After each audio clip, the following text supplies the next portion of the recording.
Allez, nickel. Bon, c'est la dernière présentation, donc mais merci pour votre attention d'avance. On va faire une très courte présentation de nos personnes. Donc Nelson Guichet, moi je suis conseiller forestier à la base, avec un BTS en gestion forestière. Et donc avec un regard très forestier, il a fallu que je m'adapte. Arrivé en chambre d'agriculture, la forêt pour les agriculteurs, c'était vraiment pas la priorité. Et de fil en aiguille, on en est venu à, donc moi pour ma part, à me former sur l'agroforesterie, à imbriquer l'arbre dans l'exploitation agricole. Et c'est comme ça que j'ai connu Alex, qui est le premier planteur agroforestier du département. Alors, mis à part le lycée agricole qui était plutôt en mode expérimental, là on est vraiment sur de l'utilisation pure et dure. Ouais, donc moi c'est Alex, moi je suis paysan donc à 40-45 km d'ici, au sud, en allant sur Foix, juste à la limite de la Haute-Garonne. Je travaille 50 hectares de terre en bio et je suis installé donc depuis 15 ans à peu près. À la base, l'essentiel du chiffre d'affaires de l'exploitation, c'est l'arboriculture, puisque j'ai aujourd'hui 7 hectares de vergers palissés, essentiellement des pommes, mais aussi d'autres fruits, et une quarantaine d'hectares en grande culture, en rotation longue, avec, avec un éleveur à côté avec qui je travaille pour faire de la luzerne et du sainfoin, donc des fourrages, et sinon des cultures d'hiver et cultures d'été. Voilà, une rotation qui prend 10 ans avec 5 ans de luzerne. Donc ça, c'est les céréales. Et on a aussi un atelier de transformation sur la ferme, et c'est assez important dans le système agroforestier qu'on a mis en place avec Nelson. Transformation de jus de pomme. J'ai un pressoir à la ferme, on produit entre 50 à 100 000 litres de jus de pomme par an, pour moi ou d'autres producteurs. Okay. Donc voilà, dans 50 hectares. Là, on a zoomé sur la ferme. Ce qui est intéressant, c'est que toutes les terres sont autour de la ferme, assez proches. Donc les parcelles en question sont là, et celles qui sont assurées, c'est celles où de l'agroforesterie a été mise en place. Et le verger, c'est les 7 hectares qui sont en haut à droite de la diapositive. Donc du coup, sur les grandes cultures, maintenant, il y a 24 hectares qui sont implantés en agroforesterie. Et ça, c'est pas fait en 2 secondes, ça a pris du temps. Donc, comme disait Nelson, première plantation 2016. Voilà. Je vous propose qu'on rentre dans le vif du sujet du coup. Donc 2016, première plantation, on s'est posé déjà plusieurs questions. D'une déjà, comment est-ce que Alex allait travaillait sur cette parcelle, et comment il se projetait dans 5, 6, 7, 10 ans, parce qu'accessoirement, et là je vais répondre à la question qui avait été posée, combien de temps les arbres restent sur la parcelle, grosso merdo, jusqu'à ce qu'ils aient atteint le diamètre d'exploitabilité. Donc c'est-à-dire, pour des essences très rapides à pousser, type peuplier ou autre, ça peut être des rotations, si le sol est bon, profond, avec une bonne airue, de la flotte, 15 ans. Voilà, première rotation. Par contre, si on part sur du forestier pur, type alisier terminal, cormier, etc., qui ont des diamètres, enfin des atteintes de diamètre d'exploitabilité bien plus longs, et là on parle plutôt en centimètres, donc il faut minimum 45 centimètres, on est plutôt sur 45-50 ans en agroforesterie. En forêt, on va plutôt rallonger à 80 ans. Donc, en gros, se dire, cette projection-là, faut l'avoir en tête. Parce que si je plante et qu'au final, ça finit par me gonfler pendant que je suis ou sur le tracteur ou à faire autre chose, ça veut dire qu'on a raté l'objectif de la plantation. Donc là, je vous ai mis tout un panel de ce qui a été planté. Donc la plupart du temps, quand on nous pose la question qu'est-ce qu'on peut mettre, j'ai envie de dire ça dépend. Ça va dépendre de ce que vous avez envie d'en faire, ça va dépendre des capacités surtout de votre sol, et ça va dépendre aussi des différentes possibilités qu'on va avoir dans un contexte de changement climatique. Et oui. Parce qu'au final, ce qui est possible de faire pousser aujourd'hui facilement ne le serait pas forcément dans 15-30 ans. Donc là, petit focus sur le changement climatique. Il y a un projet qui s'appelle Climatera qui est pas mal. Allez-y, franchement, il y a des super trucs qui sont faits. Donc là, on s'est posé une autre question aussi, c'est et à la PAC. Parce que bon, pour qu'on puisse massifier cette pratique, il faut qu'elle soit diffusable facilement. Et là, la question de la PAC, c'est rédhibitoire. Si on prend des densités qui sont trop faibles, donc qui seraient, on va dire, intéressantes pour les agriculteurs parce que pas trop d'arbres, ça compte comme surface non agricole. Donc vous perdez en fait cette surface au moment de la déclaration PAC. Si par contre vous êtes au-delà, donc sur une densité qui va dépasser les centiges à l'hectare, eh ben, c'est considéré comme une implantation forestière ou arbo si vous êtes sur du fruitier. Donc là, gardez en tête qu'aujourd'hui, à l'heure actuelle, sur les déclarations PAC, c'est 30 à centiges à hectare. C'est bien ça? Ouais. Okay. Sur cette plantation, donc on est parti sur 36 tiges à l'hectare, sachant que ce qui a été déterminant, ça a été la distance entre lignes pour que Alex puisse travailler facilement de façon mécanique. C'était 30 mètres. 30 mètres, ouais. Donc nous, on se base toujours sur l'outil le plus large de l'exploitation. Donc dans certains cas, la moissonneuse, dans d'autres cas, la faucheuse. Donc voilà, il faut toujours garder en tête qu'il faut rester le plus pratique possible. Aujourd'hui, si on devait faire un retour sur cette parcelle, c'est la plus parlante parce que c'est la plus vieille. Ouais, c'est la plus belle. C'est la plus belle. Donc aujourd'hui, voilà ce qu'on a. C'est donc des arbres qui commencent à ressembler à des arbres. Il faut à peu près 6 à 8 ans pour commencer à avoir quelque chose qui a un peu de gueule, il faut le dire. L'inconvénient, et là je vais laisser la parole à Alex, c'est que ça demande quand même des tailles de formation annuelles et pendant un bon petit moment. Ouais, parce que ça demande pas mal de travail. Donc, on est aidé à la plantation pour s'acheter le plan, la protection, le tuteur. Les gars de la chambre, ils viennent nous aider aussi pour la plantation. Puis, il y avait des jeunes du lycée agricole et tout. Et puis après, on se débrouille tout seul, nous, paysans, avec l'arbre à gérer. Donc, moi, je suis arboriculteur, donc je sais à peu près faire. Mais ça, c'est un gros problème pour la plupart des céréaliers. Et il faut y aller donc chaque année sur la parcelle pour faire la taille de formation, pour arriver à avoir un fût qui monte bien, qui ne gêne pas les machines lorsqu'on passe. Et il faut aussi replanter et remplacer les arbres morts. Et ça, on le fait pendant les 3 premières années. Il y a toujours de la mortalité et c'est compliqué, ça prend du temps. Et lorsqu'on a des lignes, il y a un arbre tous les 8 mètres. Et il va y avoir des arbres morts régulièrement. Donc il faut aller le chercher quelque part sur la ligne 6. Machin. Donc ça demande beaucoup de temps de passage et de surveillance rien que pour ça. Donc la taille, la plantation et le paillage. Parce que les 3 premières années, tant que l'arbre n'a pas dépassé la gaine, nous c'est notre guide à peu près, on repaille à peu près 1/3 de mètre cube de BRF par arbre, quoi. Donc c'est assez conséquent, ça prend du temps à faire et il faut y repasser. Et lorsqu'on replante un arbre qui est bon au bout de 3 ans, il est replanté et donc lui, il aura été payé 3 ans, puis il sera mort, puis 3 ans de replantation, donc ça fait 6 ans à cet endroit-là. Donc ça c'est du boulot, quoi. Voilà, c'est du boulot, c'est du suivi, il faut faire attention à ça, quoi. Voilà. Merci.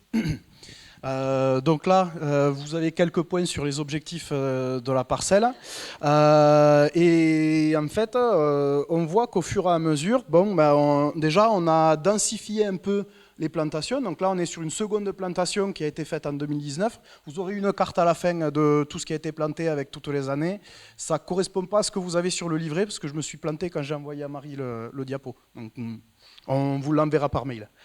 L'idée, là, ça a été de réduire un peu le nombre d'essences différentes, mais par contre, de plus se lancer sur des objectifs de valorisation, à la fois sur de la multiproduction, pas forcément fruitière, mais plutôt mellifère, et derrière de production de biomasse, notamment quand on voit les tilleuls, les mûriers blancs, tout ça qui peut être trogné en fait, et qui permet derrière, et c'est ce que disait Alex, de récupérer du paillage, notamment sur ce qu'il faut regarnir ou planter ailleurs, ou s'il faut, dans un cas, si tu te diversifies en maraîchage ou autre, d'avoir du paillage à disponibilité. Donc ce projet-là, il a été un peu plus petit en surface, mais un peu plus dense. Et là, en fait, si on devait faire un retour de la ligne conductrice, ça reste quand même une plantation sur une zone qui est très venteuse. Et donc, à chaque fois, on a essayé de planter en fonction de comment péter le vent et surtout améliorer les conditions de la parcelle. Et aujourd'hui, à l'heure actuelle, les arbres sont trop petits pour le ressentir. Par contre, c'est du théorique. Là, voilà, on est dans le sens perpendiculaire au vent, ça devrait fonctionner. Je sais pas, tu vois déjà du... On le dit après, ok. Troisième plantation, il y en a eu quelques-unes. Hein. Troisième plantation, donc en 2021. Alors là, année un peu exceptionnelle. On a planté dans la bouillasse. D'habitude, c'était plutôt sec. Et il a plu tout l'été, enfin tout le printemps, tout l'été. Et on s'est dit, bon, ça va être compliqué. Comment on fait? Et au final, le choix des essences a été bon, parce que malgré les conditions météo qui n'étaient pas forcément extraordinaires, sauf sur une zone qui était quand même très très mouilleuse, on a quand même eu moins de... il y avait combien? Moins de 7% de pertes. Donc là, vraiment, j'ai envie de dire, qu'est-ce qu'on plante? C'est en fonction du type de sol, en fonction des besoins et en fonction de l'haute écologie des essences. Pour moi, c'est essentiel. Et là, vous voyez qu'on a baissé un peu un nombre de tiges par hectare, mais parce que c'est la parcelle qui est la plus grosse et la plus longue en surface. Et là, dites-vous bien que quand on est dans des conditions comme celle-ci, si on n'arrive pas à rentrer mécaniquement dans la parcelle pour faire la plantation, ça prend du temps. Ça prend du temps et c'est quand même assez fatigant. Vous voyez le collègue là, il est couvert, il flottait à mort là, et tout porté à la main, à dos d'homme, c'est assez épuisant. Après, globalement, sur une plantation à 180 tiges au total, c'est une demi-journée quand on est bien organisé. Nous, on est une équipe de 3. Celui que vous voyez là, il était planteur chez Nodé avant, donc on en voit. Mais par contre, il y a un truc qui est essentiel, et ça c'est chouette avec, avec Alex, c'est que le travail du sol, il est indispensable pour réussir la plantation, en plus de tout ce qui a été dit avant, le soin aux arbres, etc. Est-ce que tu as un truc à ajouter sur ce... Le travail du sol, là, juste. On passe avant la plantation, on le voit sur la diapo ici, une dent de sous-soleuse en fait sur les lignes de plantation. Et ça, c'est vraiment déterminant pour réussir la plantation, quoi. Une dent de sous-soleuse qui descend à 60 cm, voire un peu plus, et qui casse un peu toutes les zones de tassement. Et ça assure une bonne infiltration des racines. Et on espère, on se dit qu'il y a moins de concurrence aussi directement avec les zones de culture adjacente, quoi, qui est à côté, quoi. Voilà. Et on a fait aussi du travail du sol à la mini-pelle au niveau de chaque implantation d'arbres. Et finalement, moi j'étais moins satisfait de ça, quoi. Bon, voilà, ça marche aussi, mais je trouve que la sous-soleuse, c'est quand même plus efficace, c'est beaucoup plus rapide à mettre en œuvre en tout cas. Ouais. Voilà.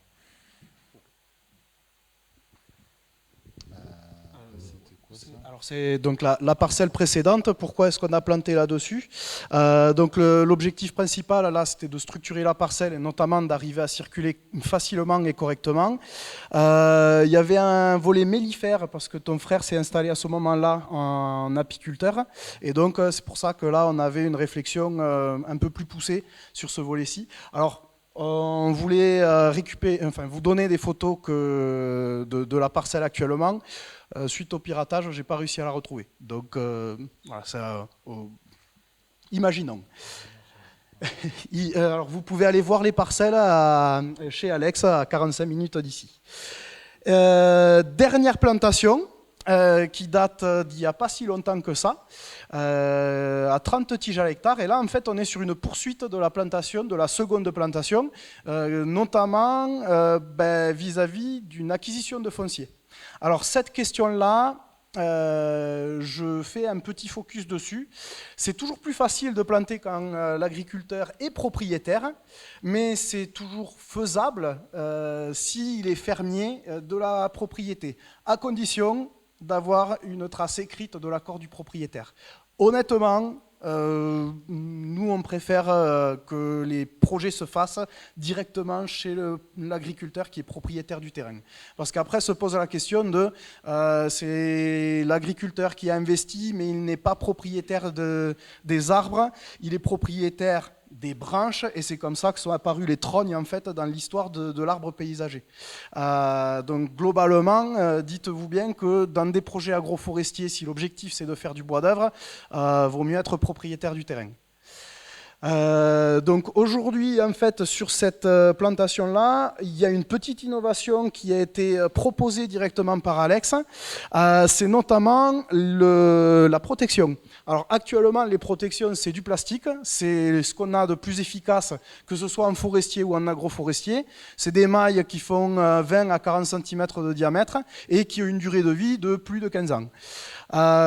Sauf que généralement, dans des zones vantées comme chez Alex ou jusqu'à Mirepoix, en fait, toute la zone nord du département, si le paillage n'a pas été suffisamment implanté, si y a un chevreuil qui est passé par là, qui s'est éclaté à se frotter dessus, vous retrouvez la moitié des gaines dans le pré, dans le champ, enfin, ailleurs que sur l'arbre, et c'est du plastique. Et donc là, en fait, il y a un test qui est en cours sur cette parcelle-là. C'est de la laine de brebis qui est produite dans le Tarn, à Mazamet. Et actuellement, donc ça fait presque un an que ça a été posé, et donc il n'y a pas eu de dégâts de gibier là-dessus. Donc pour le moment, ça fonctionne. Reste à voir combien de temps. Est-ce que tu veux rajouter un truc là-dessus ? Ce qui est marrant, c'est que l'arbre, il n'est pas protégé. En fait, physiquement, il est protégé par l'odeur. Voilà. Et les bestioles, ça n'approche pas. Même les lapins et les lièvres non plus. Ouais. Donc, affaire à suivre, et on regarde ça avec beaucoup d'attention. Donc, pour faire un petit topo de tout ce qui a été dit précédemment, donc en quelques chiffres, là on voit bien avec la photo aérienne les 24 hectares qui ont été plantés. Au total, c'est un peu plus de 800 arbres qui ont été plantés pour 24 hectares, avec un coût d'investissement global. Alors je parle juste d'investissement, il n'y a pas le regarni, il n'y a pas le repaillage, etc. D'à peu près 16 000 euros. Dans ces 16 000 euros, je n'ai pas compté le coût d'entretien et le repaillage, qui est plutôt de l'ordre de 4 000 euros. En moyenne, avec 2 personnes pour planter, grosso merdo, ça correspond à 12 jours. C'est assez conséquent, mais ça veut dire derrière aussi qu'il faut compter du temps d'entretien, de taille de formation, etc. Ce qui va très vite pour Alex, c'est parce qu'il connaît le métier, étant arboriculteur. Par contre, toutes les autres plantations qu'on a faites, c'est des journées techniques de formation pour montrer aux agriculteurs que en fait, les arbres, si on veut qu'ils fassent du bois d'œuvre, c'est tous les ans des tailles de formation, des défourchages, des élagages. Et si à minima le bois d'œuvre n'est pas envisageable, au moins de monter les tiges à plus de 4 mètres pour éviter de péter les rétros. Faut vraiment rester le plus terre à terre possible.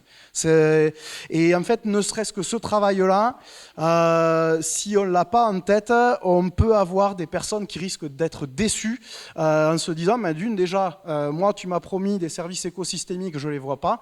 Il faut à peu près 8 à 15 ans. Et puis derrière, ils poussent n'importe comment, ça me pète toutes les machines et ça m'emmerde. Donc là, vraiment, restons terre à terre et faisons en fonction de ce qu'il est facile d'utiliser. En gros, là, je reviens sur le paillage.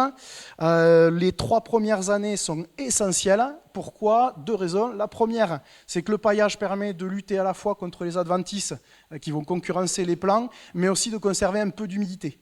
Alors, quand on a commencé ces plantations avec Alex, il y avait encore des orages estivaux. il n'y avait pas besoin d'irriguer, enfin d'arroser pour sauver les plants. Là, ça fait 4-5 ans que je dis aux planteurs, bon les gars,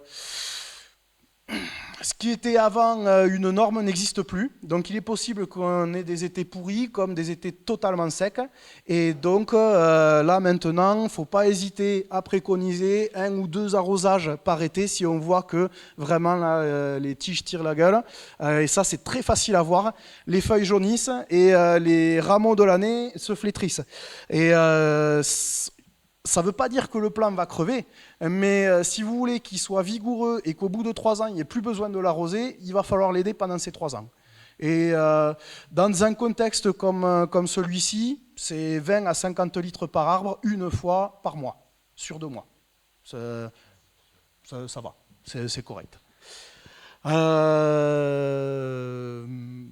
Voilà pour les chiffres. Et donc derrière, il y avait la méthodologie d'implantation. Alors comment est-ce que ça marche? Alors déjà, première chose, il y a des gens comme Alex qui m'appellent et qui me disent, moi j'ai entendu parler d'agroforesterie, comment on fait, combien ça coûte, etc.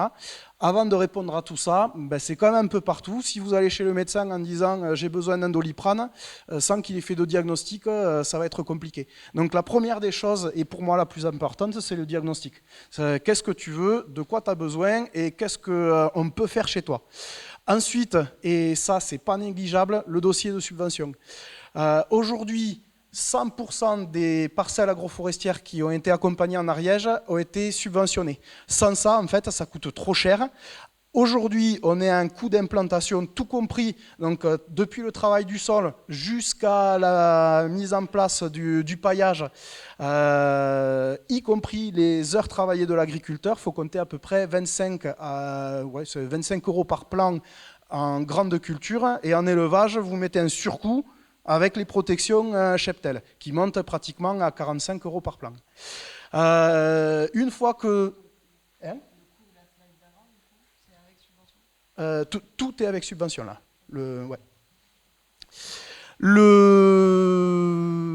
Une fois le dossier validé par les instances ou les organismes privés, parce qu'il y a plusieurs types de financement, commence vraiment là le travail d'accompagnement avec la précommande des plans.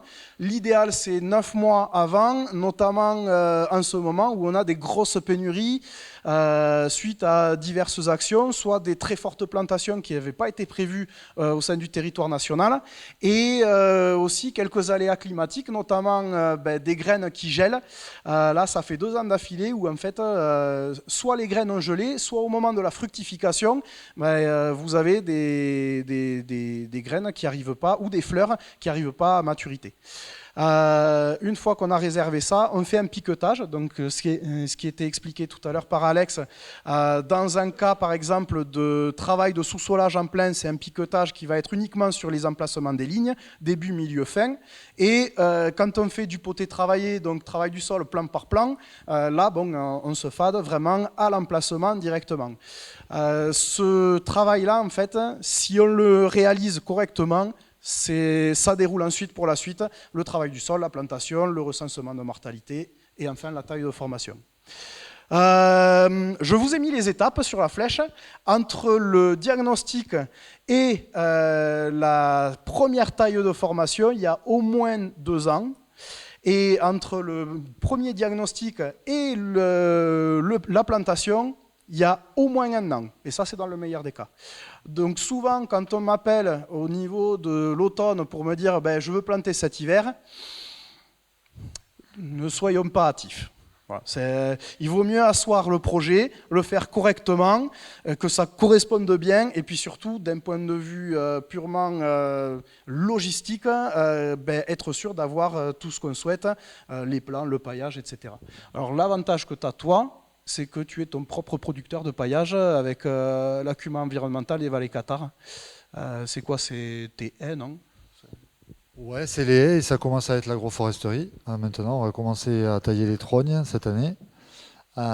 Du coup, j'arrive à faire entre 50 et 100 mètres cubes de BRF par an sur la ferme.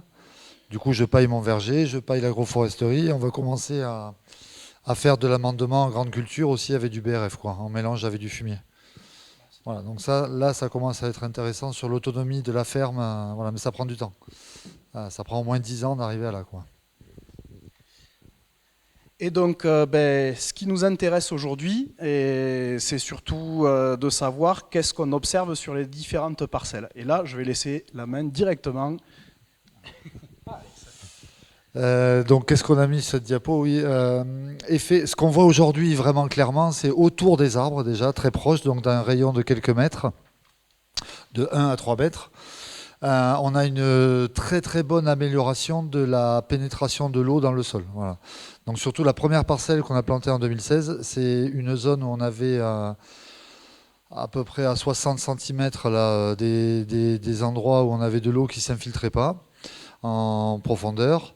Et là, on a vraiment et clairement une amélioration hydrique à cet endroit-là, quoi. Ça, c'est vraiment impressionnant. Et on le voit, on le voit avec les sorties de printemps très humides qu'on a eues les 2 années passées. C'était impressionnant, quoi. Sur le rang de plantation, on a de l'herbe qui reste et en plus un embroussaillement. Donc des ronces, des pruneliers, des cornouillers qui s'installent. Donc une strate buissonnante. Donc ça, au début, on fait la gueule un peu, puis après, on se rend compte que c'est aussi de la biomasse. Et donc, il y avait la question sur l'entretien. Lorsqu'on broie ça, alors soit lorsqu'on passe pour la taille, on les coupe et on les met dans la zone cultivée, ça sera broyé. Ou alors, on passe à un broyeur d'accotement au mois de juillet à peu près. Enfin, souvent, s'il y a du blé, par exemple, ça sera après la moisson. Et donc ça fait aussi de la biomasse finalement et qui va encore plus s'enrichir. Au début, j'étais un peu en panique de voir ces zones-là s'embroussailler, mais finalement, c'est plus une richesse qu'autre chose.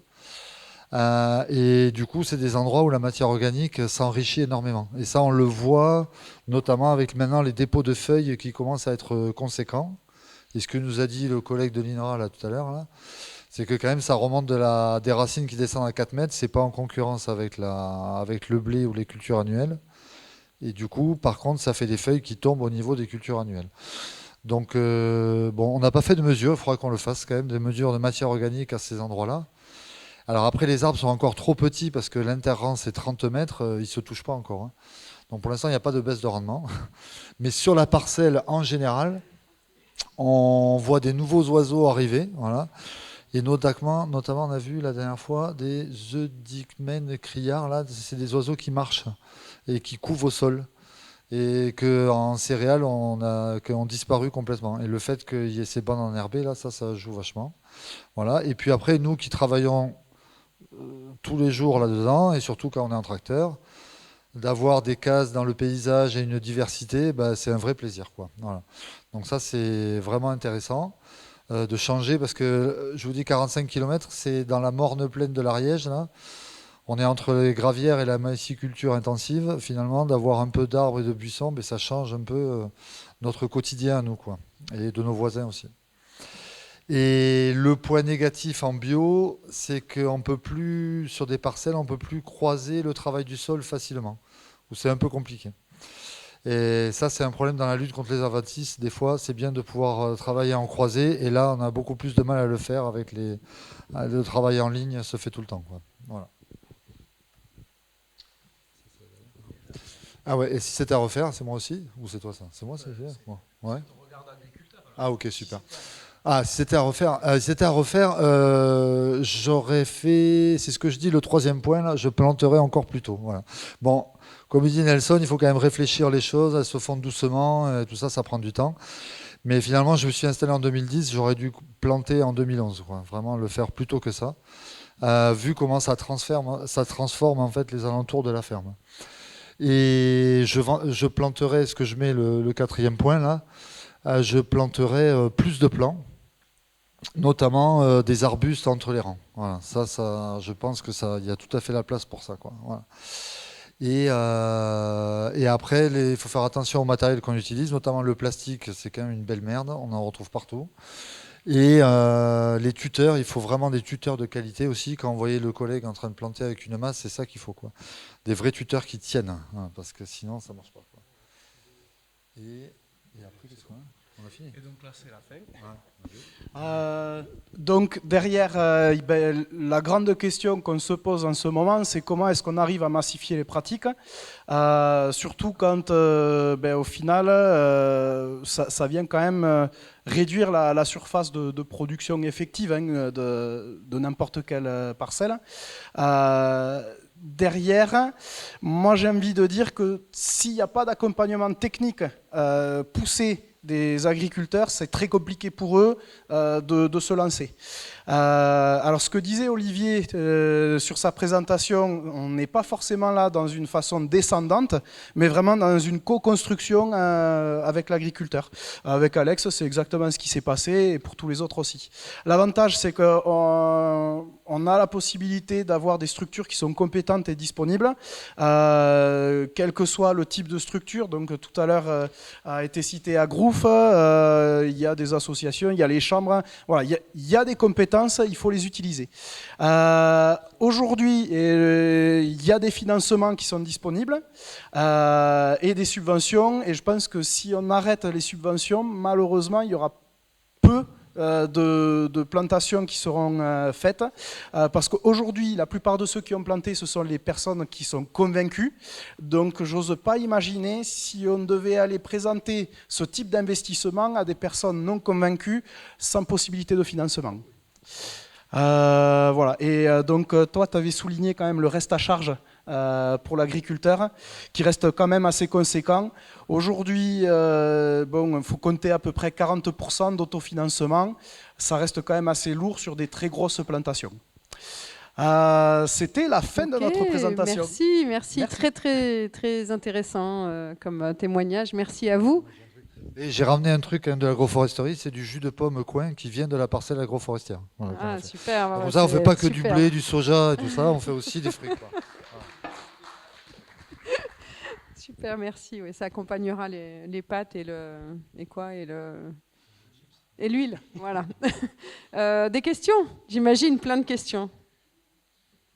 Il est tard, mais c'est super intéressant. Ouais, merci pour la présentation très dynamique, hein, c'était bien pour terminer la journée.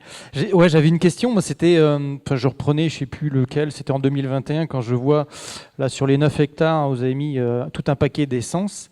Moi je me posais la question, comment vous répartissez les différentes essences sur les 9 hectares? Qu'est-ce qui dit que là je vais mettre du noyer, là je vais mettre je ne sais pas trop quoi? Et la deuxième question, c'est quand je vois mûrier 2 tiges, quel est l'intérêt de s'embêter, pour parler gentiment, à planter 2 tiges sur les 9 hectares, quel est l'intérêt? Voilà. Alors, pour répondre à la première question, comment est-ce qu'on répartit les essences en fonction du sol? Donc là, par exemple, on a de la chance, c'est une parcelle qui avait que 2 types de sols différents. Donc c'est pour ça qu'on se permet de dire, on va mettre un peu plus. Les châtaigniers, tout ce qui est séchant, on va le mettre sur cette partie-là de la parcelle. Tout ce qui supporte un peu plus la flotte, on va le mettre là où il y a un peu plus de flotte. Donc là, ça demande aussi des grosses compétences de reconnaissance sur rameaux défeuillés. Et en ça, j'ai envie de dire, je vais faire de la pub pour ma formation, le BTS en gestion forestière, c'est vraiment un outil de base. Parce que toutes ces compétences, haute écologie, reconnaissance botanique, rameaux défeuillés, et derrière pédo et compagnie, on en bouffe, mais vraiment on en bouffe. Et ensuite, l'autre question, pourquoi avoir mis du mûrier alors qu'il n'y a que 2 tiges? Accessoirement, c'était... là, c'est un peu moi qui ai forcé. Voilà, faut le dire. Hein. C'était un test, c'était pour l'expé. Voilà, c'est un peu mon truc. Et je voulais savoir si sur ce type de parcelle, et notamment avec les différents objectifs mellifères ou autres, on avait la possibilité de répondre avec cette essence à ces objectifs.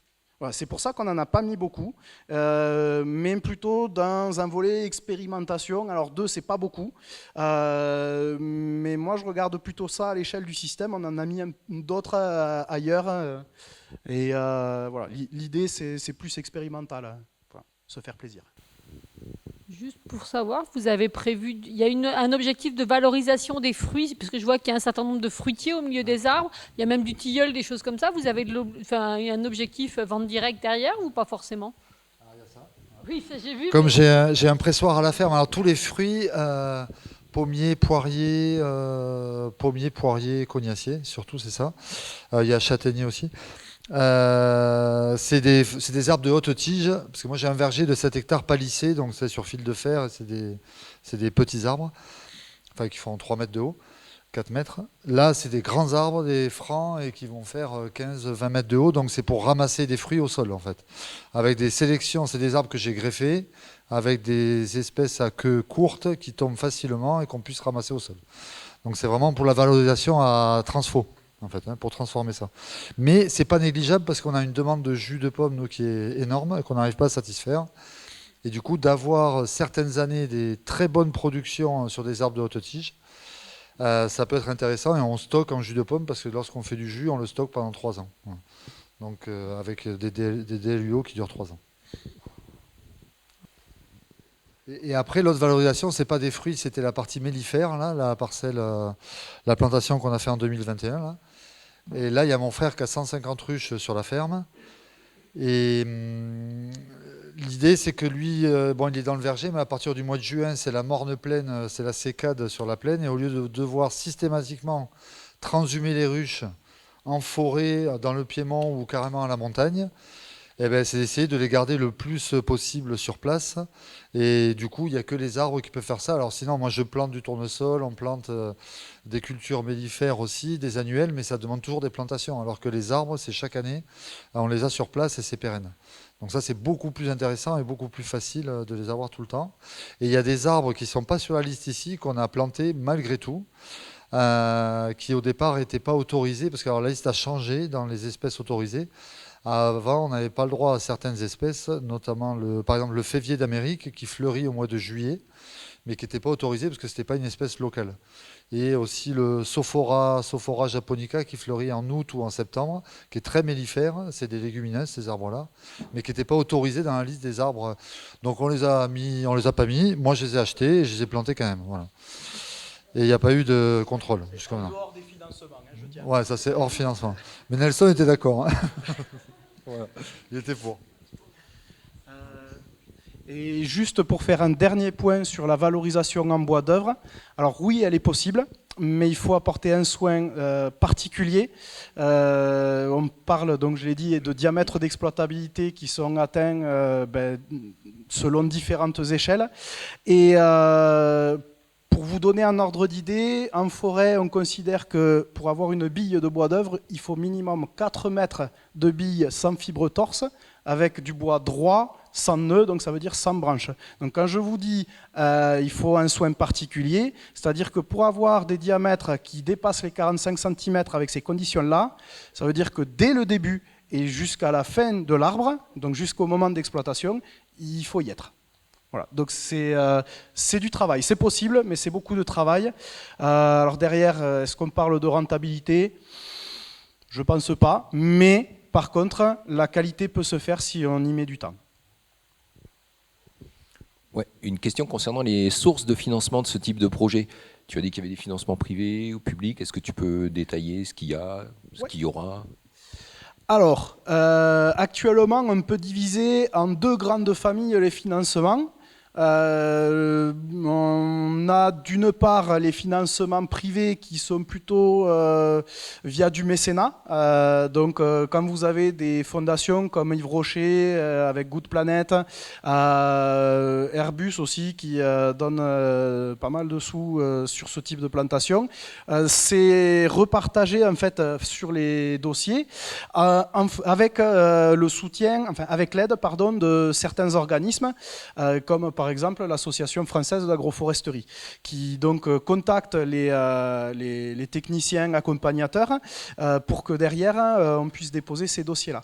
Ensuite, vous avez différents financements d'ordre public.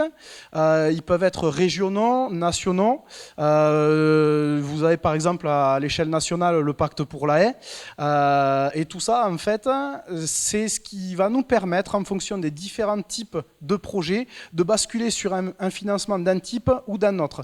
Parce qu'en fonction du projet, si par exemple on souhaite avoir quelque chose un peu plus fruitier ou avec des essences qui ne rentrent pas forcément dans certaines listes qui sont proposées par tel ou tel financement, on va plutôt basculer sur ou du mécénat ou autre. Et à l'inverse, quand on a des personnes qui nous disent moi par contre j'ai vraiment un objectif de production de bois d'œuvre ou de trogne, là on le bascule plutôt sur des financements régionaux, pacte pour la haie, etc. Donc là j'ai envie de dire c'est du cas par cas. Et le conseil technique, il joue vraiment un rôle important dans le sens où c'est ce qui va permettre d'arriver à planter un maximum de surface chez les agriculteurs. Et pour donner une moyenne, quand on a commencé en 2016 les plantations, je crois que tu étais tout seul, donc c'était 8 hectares d'un coup. Ensuite, ça a plongé, on était à 6 hectares sur 3 dossiers, donc des dossiers de 2 hectares. Et ensuite, c'est monté crescendo. Globalement, en moyenne, aujourd'hui, si on devait donner un chiffre, on est sur une trentaine d'hectares par an de plantés, avec des moyennes de plantation de 8 à 10 hectares. Au-delà de 10 hectares, c'est des plantations qui risquent d'être trop lourdes à gérer après la plantation. Et moi, honnêtement, je dis maximum 6 à 8 hectares. Ok, merci. Allez, dernière. Oui, en complément de la question de Pierre, sur les financements privés au niveau des filières grande culture, on travaille sur les crédits carbone, stockage du carbone. Est-ce que ces financements, ça s'insère dans ça, sur des projets où on plante c'était l'origine, est-ce que vous savez si c'est en lien avec ça ou pas? Non. Je vais être très franc, je ne sais pas. Non, d'accord, merci. Non, c'est possible, mais j'avoue que là, je ne m'y suis pas penché. C'est compensation carbone. Alors c'est possible que eux, de leur côté, pour pouvoir financer, prennent ce type de compensation.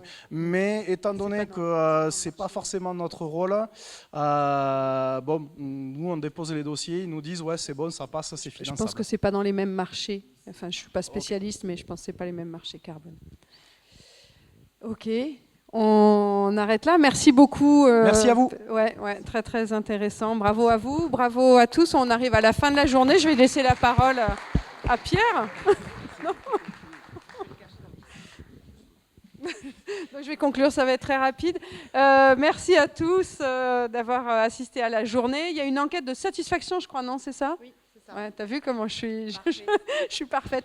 Enquête de satisfaction qui nous sert toujours. On évalue aussi vos retours pour tu vois, ouais, voilà. Bon, pour nous améliorer. Et puis, bon retour chez vous. Vas-y. Non, puisque je suis cité, je vais intervenir. Non, juste surtout pour remercier l'ensemble des équipes organisatrices. Des agents qui se sont mobilisés pour organiser cette journée.